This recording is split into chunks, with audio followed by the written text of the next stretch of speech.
शिवनी आरमाळ येथील राज्य शासनाच्या युवा शेतकरी पुरस्कार प्राप्त कैलास नागरे यांनी खडकपूर्णा धरणातून शेतकऱ्यांना पाणी मिळावं यासाठी आत्महत्या केली होती। त्यांनी आत्महत्या करण्यापूर्वी लिहून ठेवलेल्या चिठ्ठीमध्ये मुख्यमंत्री व उपमुख्यमंत्र्यांनी आपल्या मुलांसह कुटुंबाचं पालकत्व स्वीकारावं अशी भावनिक साथ घातली होती। त्यानंतर मुख्यमंत्र्यांनी पालकत्व स्वीकारण्यासंदर्भात आश्वासनही दिलं होतं। मात्र 4 महिने उलटूनही अद्यापपर्यंत कुठल्याही हालचाली झाल्या नसल्यानं कैलास नागरे यांच्या पत्नी आणि बहिणीनं बुलढाणा जिल्हाधिकारी यांची भेट घेऊन 20 जुलैपर्यंत आश्वासनाची पूर्तता न झाल्यास 21 जुलैपासून गावातच अन्नत्याग आंदोलनाचा इशारा दिलाय।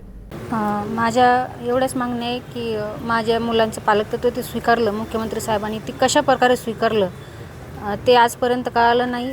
त्यांनी आम्हाला लेखी आश्वासन द्यावं अशी माझी मागणी आहे आणि मुलांच्या शिक्षणासाठी जी मदत लागते ती मदत करावी, आर्थिक मदत करावी। त्यांचं म्हणणं आहे की आम्ही 1-2 वर्षासाठी मुलांचं शिक्षणाची सोय करू, पण ती मला मान्य नाही।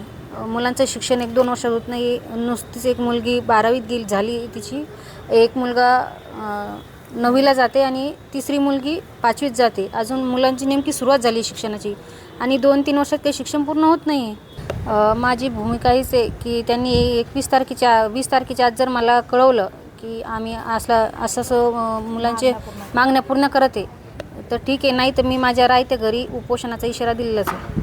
नाही, त्याने जी चिठ्ठी लिहून ठेवली मृत्यूपूर्वी, पण त्या चिठ्ठीमध्ये जे सरकारला त्यांनी सांगितलेलं आहे किंवा माझ्या मुलांचं पालकत्व मुख्यमंत्री व उपमुख्यमंत्र्यांनी स्वीकारावं, ते अद्यापर्यंत कुठल्याच पातळीवर हालचाली झालेल्या नाही आहे। आणि ज्यावेळी हिने 9 तारखेला माझ्या वहिनीने जे 9 तारखेला निवेदन दिलं आहे, तर 9 तारखेनंतरच त्यांचा फोन आला किंवा आम्ही तुमच्या मुलांचे 2 वर्षाचा शिक्षणाचा खर्च आणि तुम्हाला एखादी चक्की देऊ। आता ती चक्की देऊ, ते गाव एवढं खेड आहे, त्या गावात कुठलाही व्यवसाय चालू शकत नाही आणि त्या चक्कीवर तिचा उदरनिर्वाह होऊ शकत नाही। आज एका मुलाला बाहेर ठेवायचं म्हटलं तर 11-11 हजार रुपये महिन्याला खर्च लागतो, ते एका चक्कीवर कुठून करणार आहे? ह्या एवढ्या 2 शब्दासाठीच महाले साहेबांचा फोन आला होता, बाकी कुठल्याही त्यांच्या हालचाली झालेल्या नाही। ज्यावेळी निवेदन दिलं त्यानंतरच फोन आला। 4 महिने त्यांनी कुठलेच प्रक्रिया त्याच्यावर दिलेली नाही आणि त्यांना आठवणसुद्धा नाही की आपण अधिवेशनामध्ये काय बोललेलो आहे। तुमची काय मागणी त्यांच्याकडे काय? आमची मागणी हीच आहे की बा मुलांसाठी त्यांनी काहीतरी शैक्षणिक पातळीवर आर्थिक मदत करावी आणि वहिनीसाठी एखादा जॉब द्यावा। देऊळगाव तालुक्यातील शिवनी आरमाळ गावचे सुपुत्र शहीद कैलास नागरे यांनी 14 गावाला पाणी मिळावं म्हणून त्या ठिकाणी स्वतःचं बलिदान दिलं। तर 4 महिने उलटून गेले तरी अजून त्या 14 गावच्या पाणी प्रश्न सुटलेला नाही। सरकारने अनेक नेत्यांनी येऊन आश्वासनं दिली, शब्द दिला, परंतु कृती कार्यक्रम अजून काही झालेला नाही। तर या 14 गावाचा पाणी प्रश्न सुटला पाहिजे, तरच कैलास नागरेंना खऱ्या अर्थानं श्रद्धांजली मिळेल असं आमच्या सगळ्या शेतकऱ्यांचं मत आहे। दुसऱ्या बाजूला त्यांच्या पत्नी स्वातीताई नागरेंना आज जिल्हाधिकाऱ्यांना भेटावं लागलं, इथपर्यंतचा प्रवास करून यावं लागलं, कारण त्यांची मागणी अशी आहे की त्यांच्या मुलांचा शैक्षणिक पूर्ण खर्च, त्या खर्चासाठी मुख्यमंत्री महोदयांनी जो शब्द सभागृहामध्ये दिला किंवा जे वचन त्यांना दिलं होतं ते मुख्यमंत्री महोदयांनी पाळलं पाहिजे अशी त्यांची अपेक्षा आहे।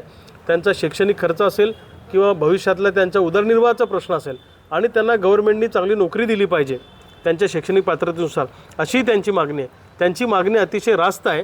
सरकारने त्यांच्यावर अन्नत्याग करण्याची किंवा उपोषण करण्याची वेळ आणू नये अशी क्रांतिकारी शेतकरी संघटनेची आणि आमची भूमिका आहे। जर सरकारने त्यांच्या भावनेचा किंवा त्यांच्या मागणीचा किंवा दिलेला शब्द न पाळण्याचा विचार केला तर स्वातीताई नागरेंच्या उपोषणामध्ये आम्ही पण आमचेही कार्यकर्ते सहभागी होतील। आम्ही सगळे शेतकरी आणि क्रांतिकारी शेतकरी संघटना त्यांच्या पाठीशी आम्ही खंबीरपणे उभे आहोत।